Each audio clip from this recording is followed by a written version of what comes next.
back, and we back. Zeus P, Tank Jew. Let the light in, man. It's the 2-hour lunch break, dog. I'm locked in. So turn your speakers up a notch and grab the white gin. And when I'm on the road to the office or the crib, it's Big Zeus, Ain't Jew, the ones I wanna hear. This is that 2-hour lunch break live from Lady Bird J. Lake. Coming to you live, putting on for the city. This is that 2-hour lunch break live from Lady Bird J. Lake.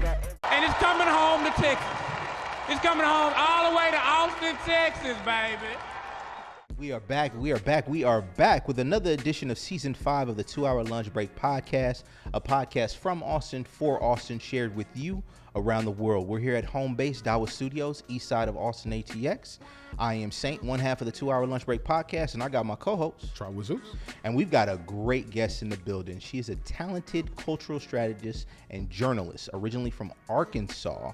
Keys moved to Austin in 2000 and has a deeply rooted service here ever since.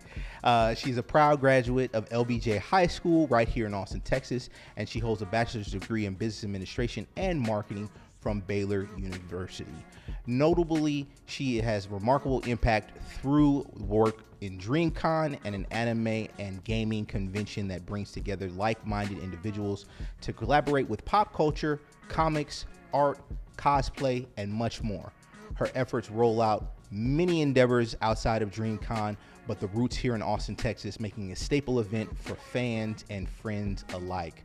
Beyond DreamCon, Keys has worked for numerous projects and highlights, uplifting BIPOC communities and encouraging art exhibits and managing major cultural events. We welcome Keyheira Keys in the building. How are you doing, Miss Lady? Wow, thank you. Okay, so y'all do y'all. Yeah. She was like, you. wait a minute. We get real right. Yeah, we get real thorough.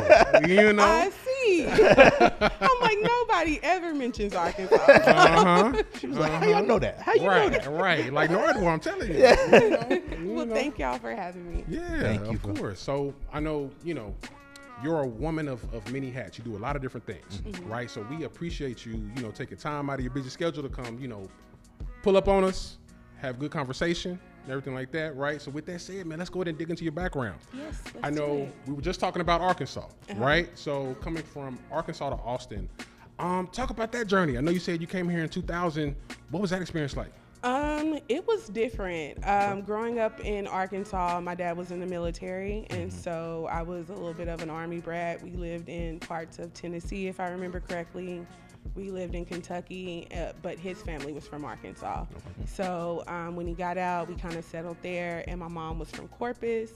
And my mom was just more of a bigger city girl, and she was like, this population of 500 people, and everybody related to us, and everybody in our business, this is not for us. My kids need a little bit, different things. And so we chose to move to Austin. Okay. And it was very different because, again, like I said, my dad was transitioning out of the military. So I grew up pretty strict.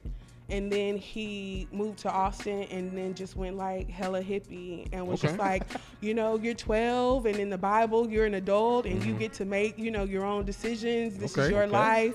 I'm here to guide you. So I would say that my parents had, I just had a very different upbringing. And so moving to Austin, I think they just kind of allowed me to explore that. So coming from Arkansas where it was black and white, and then coming to Austin where it's a little bit more diverse, it was a little bit of a culture shock, to say the least. Right.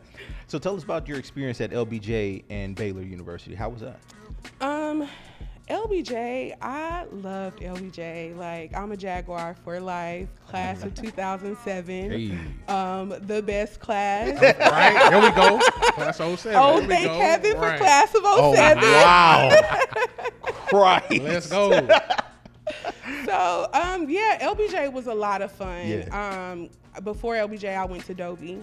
And so I remember coming to Austin and being a little bit of an overachiever and going to Dobie and was like, what is this? And I'm telling my mom I want to go to Keeling. And my mom's like, because this not in your district. So that means I got to get up and take you.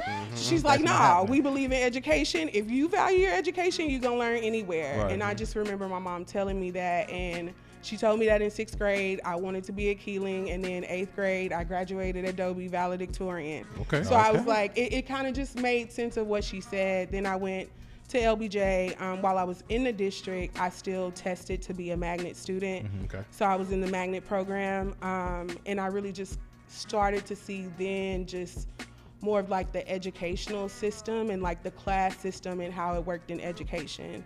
My parents didn't have a lot of money. Like, you know, they in the military a lot of times, black men, if you're not there 20 years, you're on the front lines, you're not making a lot. And so my parents was always like, the biggest equalizer is your education. It's not money. You know, that's just spoon feeding you. But if I teach you to fish, like, you're now self-sufficient.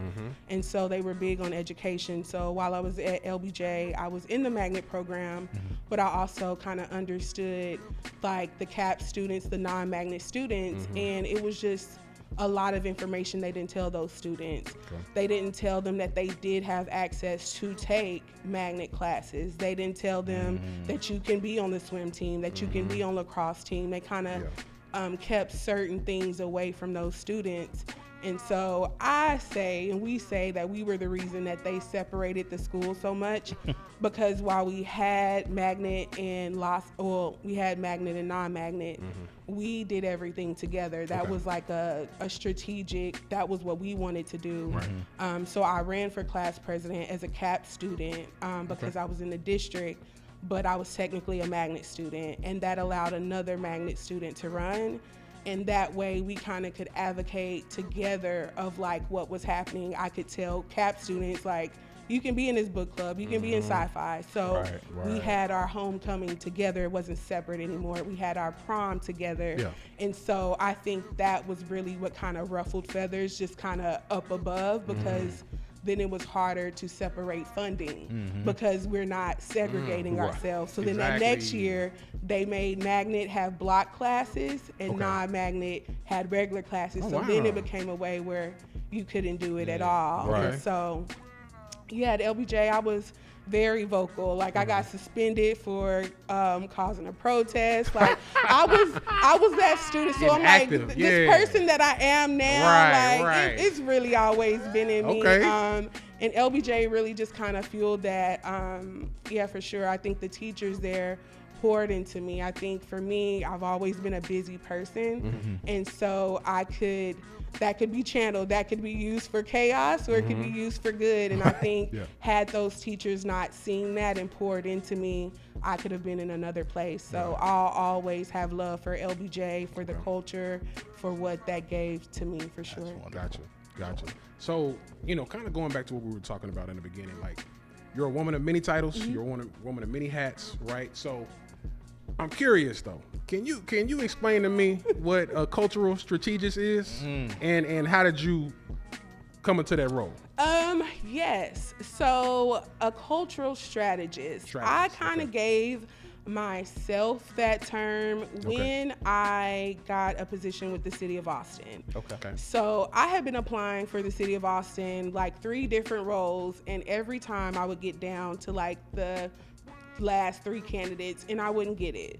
So I'm like, okay, fine. So I left and I started, I left the nonprofit world just because the nonprofit world isn't for me anymore. And I landed at Apple. So I was at Apple in their Apple TV department in their rollout when I actually got a call from the city, and it was like, okay, like, what you want, like, name your price. And I think that's honestly because I did leave the nonprofit world. So for instance, a lot of the programming I did was around cultural arts, was around music, programming and stuff like that. And so I was on the east side, and of course, one of the biggest issues on the east side is the lack of space. And so the city had the African American Cultural Heritage facility, and they weren't really doing much with it. So I pitched to them to just give me the building and let me do the programming out of it. And so that's when I brought down Baby Rose. That's when I brought down Toby Wigway. And we were doing like free concerts. And that was when people weren't really on them. And so then I asked for a $5,000 raise. And they told me that they could not give it to me in my role. And I said, all right. it's my time. Yeah, Gotcha. And I left, and when I left, they split my role into 3 different roles. That's crazy. And I was just like, oh wow. And I at that moment I was like, I'm never gonna fight with anybody about my worth. I'm gonna walk away. I'm gonna always walk away. And so I'm like, you're gonna have to feel that loss. Like, I'm gonna make you feel it. Right. And so when I left, that building was empty for like a year and a half. Nobody's doing any programming. Oh, wow. And I'm like, y'all couldn't even give me a job. Right, and right. so I'm at Apple chilling. Yeah. I'm at Apple working with Apple Music. And they had me essentially translating lyrics. Y'all, they was rap lyrics. So they didn't know. So I'm up there in the music department making good money. Right, yeah. Like, and I get a call from the city, and they was like, okay, what are you looking for? And I was like, you got to match me. Yeah. And I told them that they bag. would match me, but technically it was about $10,000 Hey, more than what I was Ain't mad at it. Get your bag. Right. You hear me? But yeah, so that's what took me back to the city, and they asked me, well, what do you want your title to be? And I felt like a lot of the things that I was doing was strategic in how I was mixing arts and culture, how I was bringing small businesses in, how I was having them collaborate with each other, leverage their funding.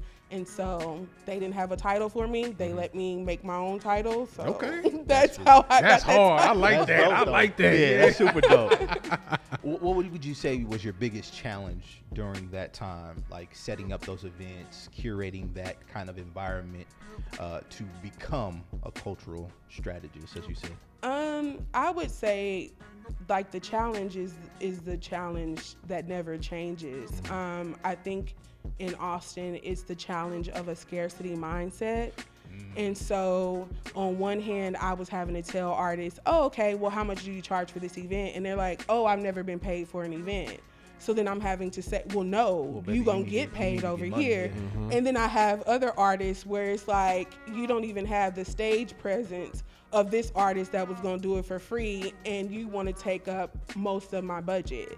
And so, and then it would be times where it's like, you know, it's so small. Everybody kind of has their allies and their cliques. Right. So certain people won't work with certain people. Right. So I would say that was honestly the most challenging thing, was for people to kind of see the vision and understand that, like, these are seeds being planted. Like, we gotta have a proof of concept. We can't go in asking for money and we haven't proven anything before.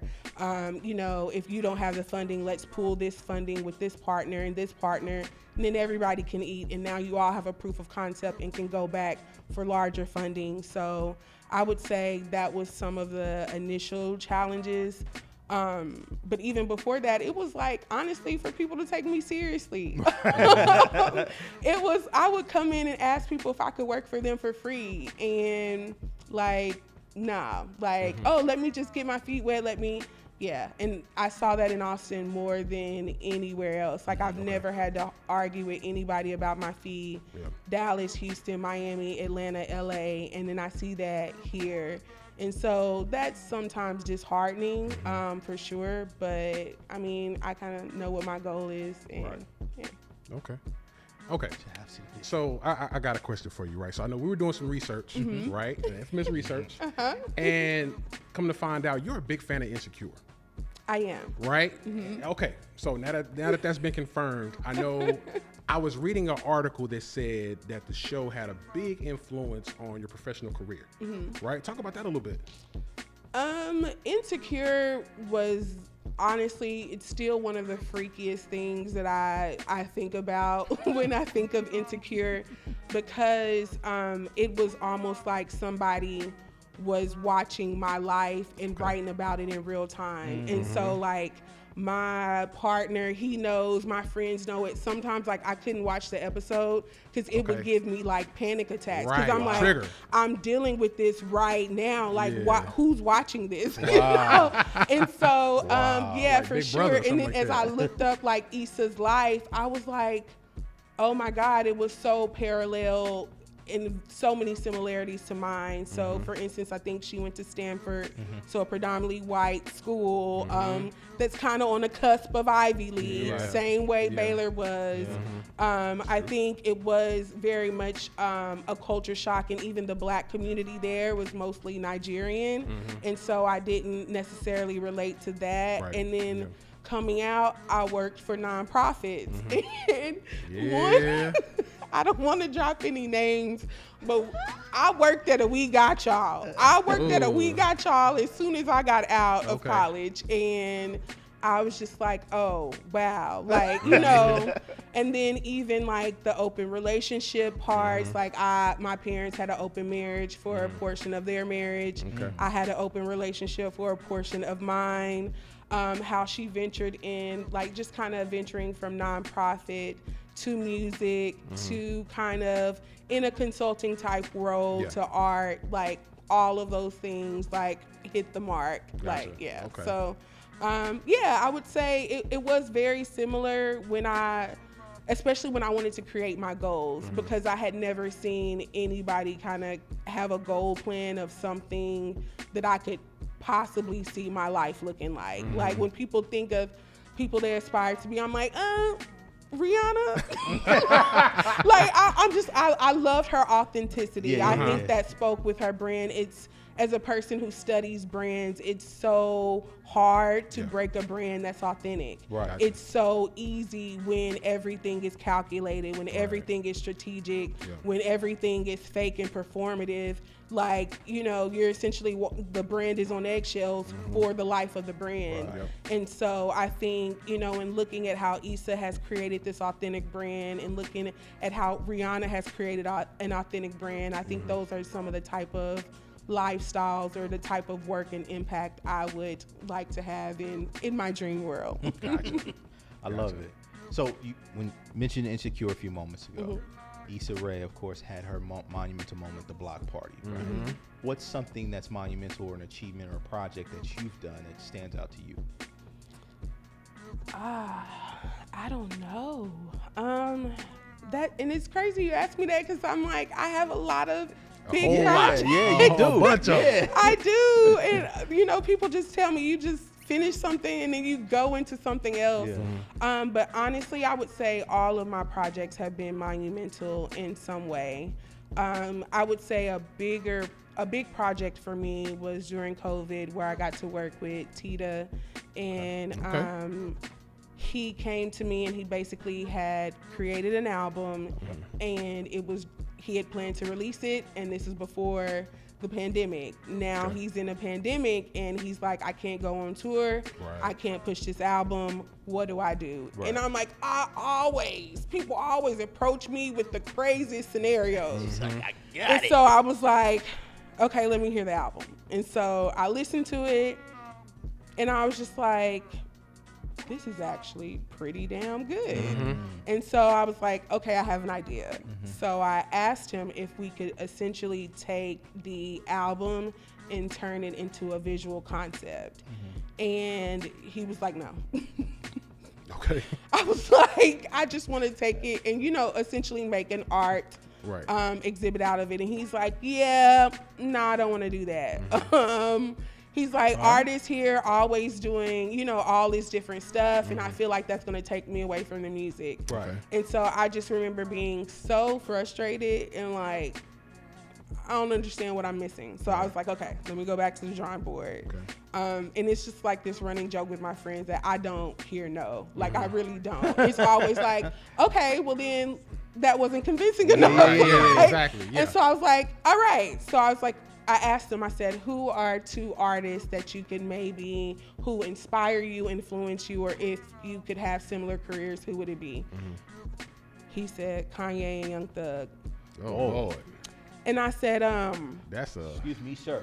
I said, so you just want to do music? Because, I mean, we now look at Kanye, I would say when we consider his fashion, we put that essentially equal to the music impact.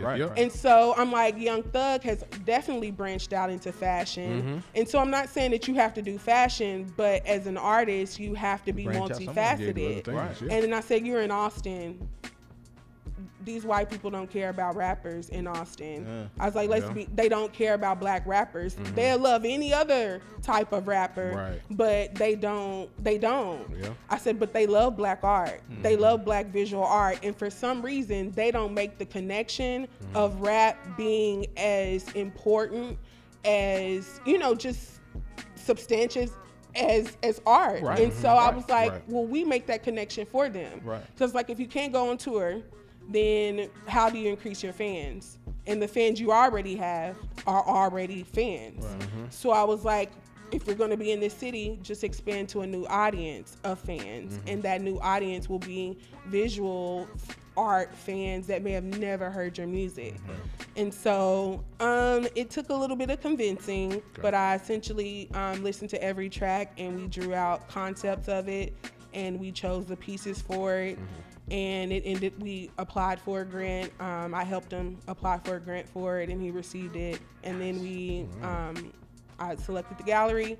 And so with that, we had a very successful art show where, and it was important to me, I guess, because I had to draw out the sketches for a lot of the art.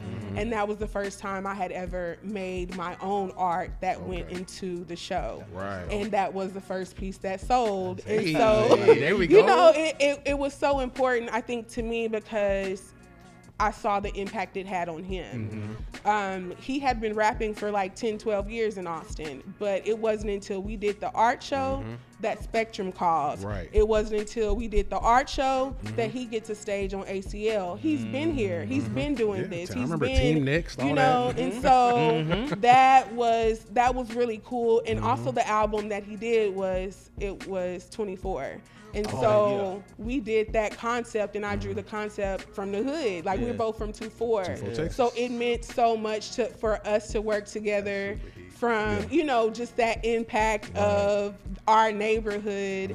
And so that really kind of had an impact on me and just kind of just the work that I was doing. But I realized how much convincing it took, but also just seeing me literally go from an idea of, oh, let's do this, to seeing people celebrate the work, to seeing people pay me for the artwork. I think that was a very rewarding experience. And I think that's honestly when I really caught that bug of that art type of space. Yeah. Man. Okay, so I'm curious, right? So outside of the music, outside of the art, you're also a journalist, right? So I know you do. I know you've written some articles for Soulciti. Talk about how, like, what got you to, delving deep into journalism, and how did you get involved with Soulciti? So, writing has always just been something for me. I've just loved to write. Even as a kid, I used to write a lot of poetry. I went to Baylor and then I wrote a lot of papers for other people. Okay. You got a lot of practice. Yeah. Okay. Yeah, and Side hustle. Right, I'm sorry. right. Side hustle for real. And it was odd because I would have encounters with people at Baylor, and I was the hood girl at Baylor. Like, and that was the oddest thing to me. Really? Because at LBJ, I was the stuck up. I was Right. the, and so it was such a culture shift for me. And so it was weird because people looked at me as the hood girl, but you also paying me $40 for this paper. Right. And they're like, you really wrote that? I'm like, who else? Like, this was before AI. I really wrote that. Yeah. And so I What I'm just, doing? Give me my money. Right. Exactly. and so I just always loved to write. I was in debate. I was in Miss Oliphant's speech class. So we could talk. Right. So Right. I think I've always just kind of had that outlet for writing.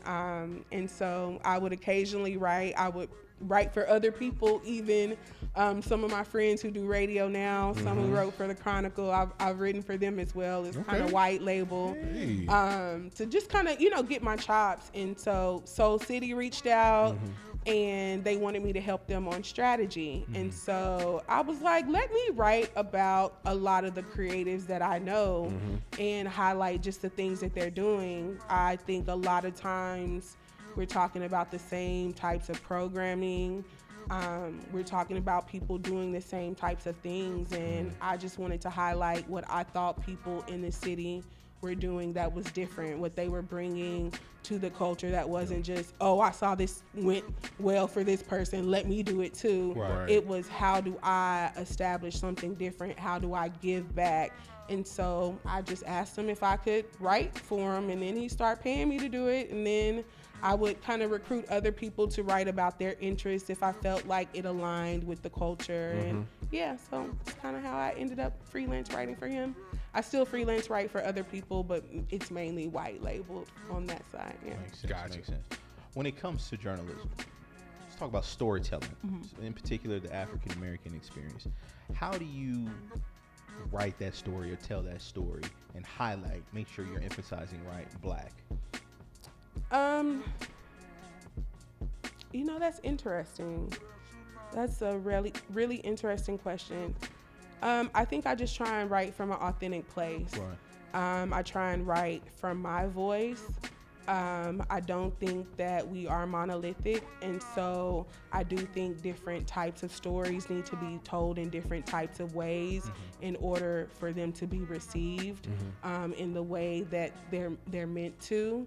And so I think that's kind of always my approach in journalism. That's my approach in business, though. I'm very much like let's take the egos out of it. I think that even comes from like debate and logic. Before I was studying marketing, I was studying philosophy. I just couldn't afford law school. So I'm a very logical person, and I think that that's kind of the approach that I take with writing. It's always, what are we talking about? What are the facts with it? And that's just kind of my thinking process a lot of times. But I try and take my personal opinions out of it when I can, if I'm not writing from that perspective, and just, inform. That makes sense. Gotcha. So let's shift gears a little bit, right? So let's talk about DreamCon, right? So how did you first get involved in DreamCon, and kind of what was your initial role in helping DreamCon kind of plant roots in Austin, so to speak? That's interesting. No, I only said that because y'all didn't mention the name. So, how did I get involved in DreamCon? I got involved in DreamCon, if I remember correctly, I was doing some work with Hella Yella. Oh, I was doing some PR for him, and we ended up getting him booked with RDC. And Martin, Chef Heartburn, is a friend of mine. He had mentioned to me that he wanted to be a private chef. And my friends will come to me and tell me things all the time. And I'm very much like an action-oriented person, very much so. And so he had told me that, and I was like, okay. He had told me maybe a week or two before, and I just kind of kept it in the back of my mind. And so Hella Yella has the event, and I show up to just, I think, make sure he's set up or something, and they mentioned wanting food. And so at the time, he was like selling plates or whatever. So I was like, oh, take him some food up there. And so he took them food, and I think he took Hella Yella some too. And yeah, they just liked the food, and they reached back out to him, and he asked me to help him negotiate his contract. And so I helped him negotiate his contract, and yeah, that was kind of it. And so I think they asked him, oh, how did you even meet us? And he was like, he said, my friend, and he mentioned me. And then I think maybe like 5 or 6 months later, they randomly called me about something, and I helped them with that. And then they called me for something else, helped them with that. And then he was like, y'all just need to have a formal meeting. And so he sent the email and introduced me to the RDC team. And they was like, oh yeah, we'd love to meet you. And then like 3 or 4 months went by. And I mean, I'm used to that and getting inquiries for my work, so I didn't think anything of it. And then I think they called about, they had a $5,000 scholarship to give away through AT&T. And they needed help in like researching a group in Austin or a nonprofit to give it to. And so I gave them my recommendations, and they ended up choosing E4 Youth.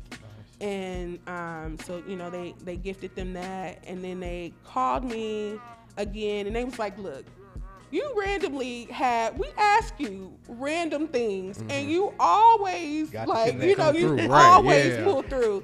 So he's like, would you like to help out on the team? And I was like, okay. So so they gave me a few days to do a proposal. They didn't even tell me how I was going to help out on the team. I just tried to think of ways that I felt like I could be valuable. And so I presented to them, and they were like, okay, bet. They sent the agreement. And so I signed on to help them with PR. And that was at the time when they planned to be based here. But then, y'all mentioned y'all didn't go to DreamCon. But at DreamCon, they announced that they were doing a film with Jordan Peele. And so they're essentially bi-coastal in being based here in Austin and also in LA. And so I was helping them with a lot of just like building roots and establishing here. But then they also were getting more attention and more work in LA. And so I worked with them about probably a year and a half, a little over a year and a half. And then they were like, look, we're moving a lot of our stuff to LA, and so we're gonna have some support in LA. But like, you're our guy, you're our girl, but you're our guy. So they was like, we really need your help at DreamCon. So could we shift your focus to DreamCon? And so last year, and I was already working on the DreamCon team, but this year was when I went a little bit more like just focused on DreamCon. So I started out with doing like their first event, and it was so funny. Their first event was last year, and we're looking at dates, and they're like, all right, this is your first event, we're trusting you. And I'm like, okay, I'm ready. And I also said, like, I'm not gonna work on my birthday anymore because my birthday's March 9th, and it used to always fall in, not used to, it always falls on South by. And so I was coming out of college, I did Dat Piff's and Live Mixtapes first showcase in 2012. So I've always worked the week of mine. So DatPiffs.com. Dat Piff used to go crazy. So I was like, I'm not working on my birthday last year. And so I'm setting the dates, and I was like, all right, so y'all first event, when is it? And they said March 9th. She's like, God damn. I said, okay. And I was like, I'm not even going to tell them it's my birthday. I'm not. And I didn't. And they like, it wasn't until after event, I think a friend showed up, was like, happy birthday, girl. They was like, it's your birthday. I was like, yeah. And I'm here with y'all. Right. But yeah, like after that, we just, worked together. And now in DreamCon, my focus is partnerships and the off-site programming and after parties. So I kind of work as a coordinator on the partnerships team, and I report to someone on the director on the partnerships team. But as far as the after parties and off-site programming, that was an arm that I essentially built out this year for them. So I got a lot riding on that, and I'm pretty nervous because right now I think we're like 17 after parties, and I'm just like, it's just me. So I'm like, this depends on how well the team is trained, how well they know their stuff, the run-throughs and stuff like that. So I think this is probably like my largest like event to date that I'm overseeing. Of course, I've worked on South by, I've worked with ACL, I've done a 6-site festival in one day, but I'm like 25,000 people, after parties of about 10,000 people, that's a lot. So, But just one person, absolutely. Oh yeah, and it's not just me. It's not me at all. Like, it's an amazing team, but you would be surprised. It's a small but mighty team. Right. And shout out to all the women on the team. Shout out to the squad. Shout out to the really squad. be working. Right. So with DreamCon, we know there's a niche group, right? The comic book heads, just anime heads, individuals who just love that community and culture. With that, we know it's going to be a great success because last year was an amazing success. What are some of the challenges that you run into when cultivating, like you said, your after parties or just events as a collective?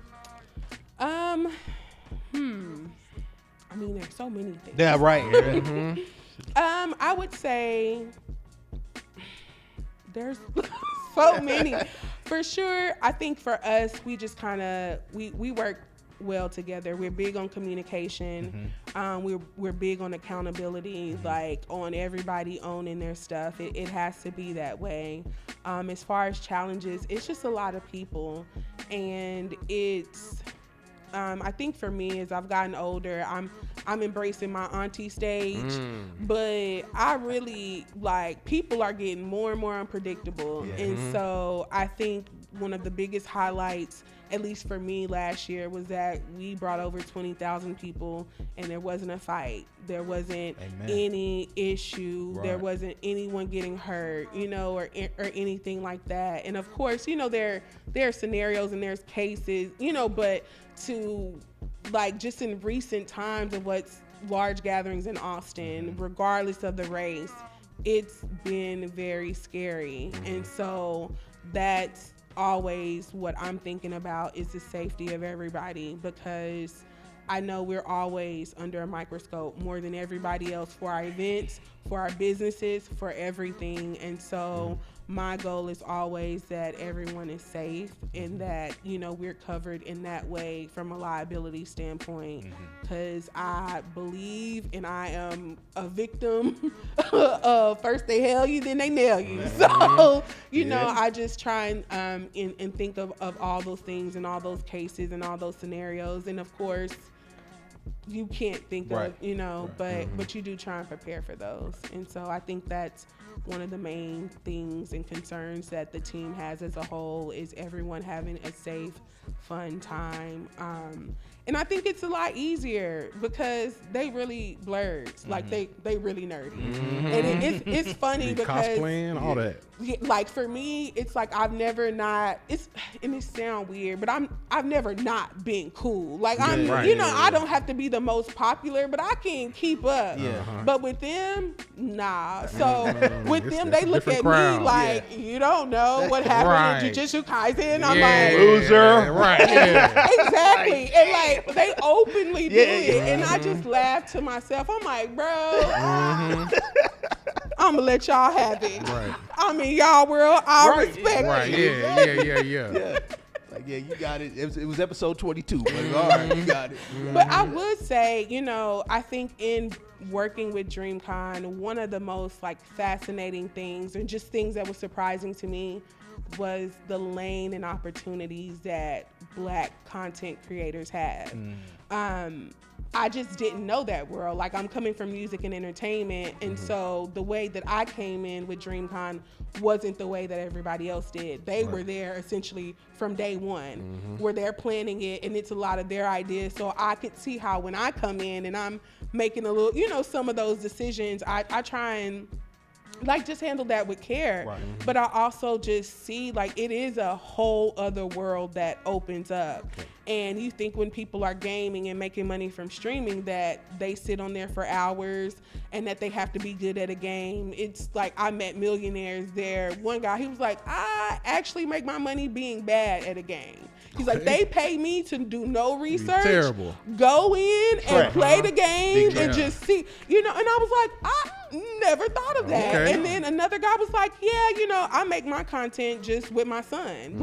Just as what a Black father, him playing a game with it. And it's just, I never thought of all those different lanes, the way they amplified. It's just you see people who 24 hours they in diapers playing a game they don't want to. And it's no, a lot of these are professional, especially the men that I met, the women that I met, a lot of them are tech adjacent, and they come home and play their games and make their money that way too. They chippers, You're absolutely correct. So I'm curious, right? So I know you're a bit behind the scenes, so to speak, when it comes to DreamCon. But with that said, though, what type of feedback have you received, from the attendees, RDC, and how has that influenced future DreamCons? I will say, for instance, for sure, just the safety. I think that was one of the things that kind of stood out to us in having enough personnel there. But I also think that we were underestimated in the crowd that we were going to bring out to the convention center. And so I think a lot of times with us, it's that idea, again, like I said, of proof of concept. I don't think we have to prove ourselves, like we have to prove ourselves more than anybody else often. And so it's, what have you done before? What can you do without my help if I say no? And what are you bringing to the table? And so I think for DreamCon, before, we were coming from Dallas, we were going from 6,000 to 20,000. I don't think they saw that happening, you know, and really, okay, y'all say this many, but our tickets were sold out. Like, we had to drop them in batches so that they all don't sell out. I was hurt when I missed out. Oh, man, I was sick. You hear me? It's like, what you mean you ain't got no more tickets? Right. Oh, damn. So that's one of the things that we definitely took into consideration, and just kind of amplifying and ramping up.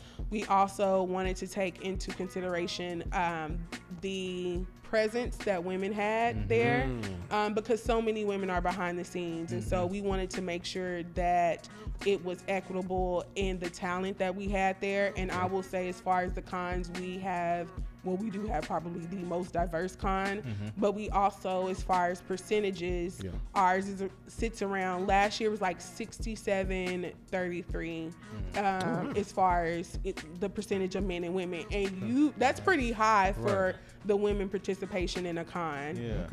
And so, shout out to the Black we're Queens. continuing, we're continuously trying to amplify that, even in some of the after parties. Some of them are like women-centric meetups and things like that. And we also want to take that into consideration too. The safety of women there, where some women were just like, look, let's make sure we got enough volunteers here. This one area was supposed to be just for women, and we saw men just posted up outside waiting for us, or sneaking in trying to, you know, like, so. Hold on, player. Right. Hold on. Like, where you going? Yeah, but I mean, you also have to think about that from our perspective, and us being in a very gender fluid city and things like that. So, you know, we take into account everything. There's so many people that you'd be surprised who works on the DreamCon team and who's picking up that information and who's relaying that to the team. So, yeah. That's what's up. So what's for the future? What's coming up next? Tell us the projects. Give us the tea. The tea. Spill the milk. Bean. So actually, I just signed a really cool client. I'm really excited to work with him. His name is Kendall, and he's a CPA out of California. He's actually, we work together at DreamCon. Nice. And Kendall is just, he's funny.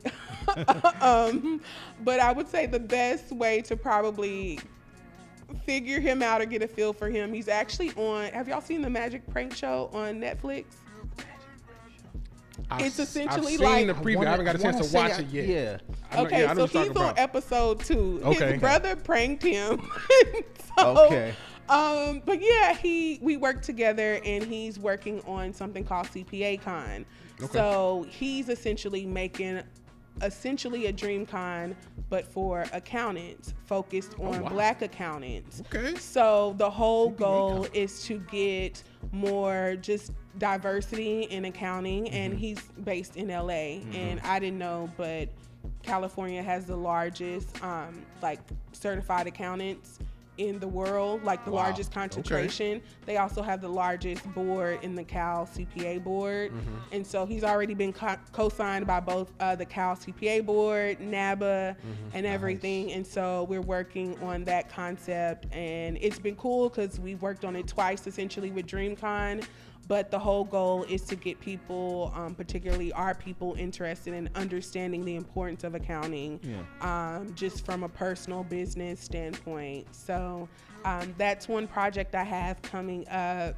I'm also working on another art project, but I'm keeping that hush-hush until everything's figured out. But other than that, yeah, I'm chilling. Y'all know by day I just got a promotion, so I'm actually and I've moved a lot in the city, but now I'm actually in PR at the city as well. And so that calls for just me to be a little bit more dealing with the media and just a lot busier. And so I'm more selective about the clientele I bring on, which I'm happy for, because I remember when you had to take everything, and it was a grind. And, I remember when you waiting on money and they waiting on money and you mad, but they they mad too. Right. You know? And I just remember like that resentment that it would create. And I'm like, I don't ever want to have to work with my people feeling that. Like, I know my money coming, but the government pay me, the benefits good. I don't want to have to be looking for you and your kneecaps because I need to feed my kids. Press somebody. So I would say, as far as what's on the horizon for me, it's being able to be selective about the clients I work with so that I can have that passion behind it and really just putting that into their brand. Gotcha. Okay. So I'm curious, right? So I know you've done all these things. You're super accomplished, right? So with that said, though, what kind of advice would you have for somebody looking to, become like the next cultural strategist, right? Like, hypothetically speaking, if you could talk to the young Keys, what would you say to her that's looking to get into this field? What would you advise her to do? How would you advise her to handle herself? I don't know what to tell about handling herself. I'm still trying to figure that out. I would say, like my friends say, don't take no for an answer. Like, don't force it. If you don't feel it, don't force it. Like, don't force a relationship with somebody. Like, just do the work. Like, I think in the last 2 or 3 years, a big statement for me was just follow through. I would have so many ideas, so many brainstorming sessions I'm having with people, and then I start telling myself I'm not gonna keep giving away my intellectual property, but also like what are some ideas that I want to hold for myself and just follow through and execute on. So a lot of times my ideas take other people, but it's like, if nobody's helping me, what's one thing I want to do for myself that I'm accomplished with and proud of me for? So I would say, Lil Keys, just follow through, and keep figuring it out. Do your research, do the work. I think now people are so scared of the grind and they're so scared of the journey. And it's so many times where after I do a project, I'm like, now what? But I really miss those days where I'm up and I'm just like the creative juices are flowing. But then it's like, what's next? So appreciate the moment, but the journey is the best part. Yeah, gotcha. What inspires you to do this work day in and day out? Man, it keeps me out of trouble. Amen. Hey. I mean, but honestly, no, just my people, the culture. I'm just like, we could be doing so much more. Yeah. And I mean, that's really it. It's like I said, my parents taught me, like, you teach people, you each one teach one. So if I can't be in every room. I don't want to be in every room. I want to know what room you want to be in and then be like, okay, I get a call. This is great for singing. Yeah, right. So then, if they ask for some of my services, then I might be in that room. Go down the hall, make a left, knock on the door twice. But it's like, that's really what it is. And I think that is something that I struggle with in Austin, and is finding the people that want to kick down the doors. Yeah. Because Austin, I feel like sometimes we have that space where we want to be the only one. We want to be the Highlanders. And I'm like, nah, like, if I can't work with you to, us do this together, we can all eat. Everybody eats. Exactly. Everybody eats. Okay. So, how can people that are watching the show, if they see Air Keys from a distance and they want to get involved with her work or her projects, how would they be able to get involved with you? You can reach out on IG. People hit me up on Instagram all the time. At Airless, HEIR_LESS. I'm on Twitter, but don't follow me on Twitter because I'm crazy on Twitter. Really, actually, just send me an email. There we go. That is hilarious. But no, like, I meet people on Facebook all the time that I end up doing deals with. Like, I'm like, reach out whenever. I'm not that big person of, you send me a DM. You need to send me a professional email. What are we talking about? Let's set up a meeting. Let's go. We can make it professional. We can get there. But I love to just start with the idea. Just hit me up. Gotcha. Speaking of the idea, let's go ahead and switch it up a little bit. Okay. Talk about the this or that segment. So this is going to be our rapid fire questionnaire. So we're going to ask you a question, either this or that, and we want you to give the justification behind it. Cool? Okay. All right, here we go. I'm going to start it off. Anime or comics? Dang. Yeah, right. Comics. Okay. Okay. And I would just say, because I grew up on comics with my dad. So. Yeah, gotcha. Okay. Which DreamCon event would you rather attend? Cosplay contest or the dodgeball tournament? They're so good. Yeah. Cosplay. Okay. Just because they get so creative. Yeah. Like the work they put in is amazing. So yeah, I'd just like to see how interesting they're. Cosplay is Yeah. dope. I gotta Right, yeah. agree. Which event would you like to curate? A music festival or art exhibit?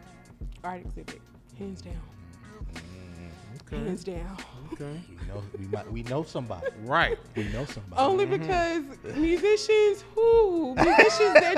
they're such a mixed bag. Artists, Yeah, all they all artists over the are, place. but nobody is a mixed bag like a musician. Okay, let's see. Next, which do you find more intriguing? Interviews or panels?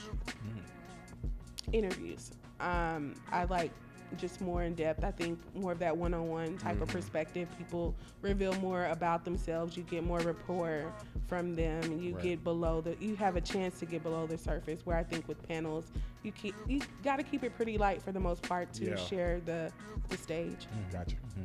I think I know the answer to this one, but which one do you prefer? Working behind the scenes or being in the spotlight? Absolutely behind the scenes.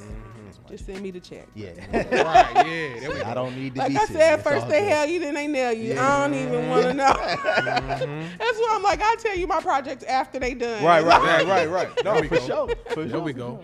Let's go next. Which platform do you think has a bigger impact today? Traditional media or social media? Social media. Okay. And that's just because I think it's more multi-generational in how people can engage and interact and how they seek information. Which one do you think you're more connected to? Austin music scene or Austin art scene? Hopefully neither anymore. Okay. Yeah, but I would say art scene. You for would say sure, art yeah. scene. Okay. Got it. Okay. What's more fulfilling for you, producing events or writing articles?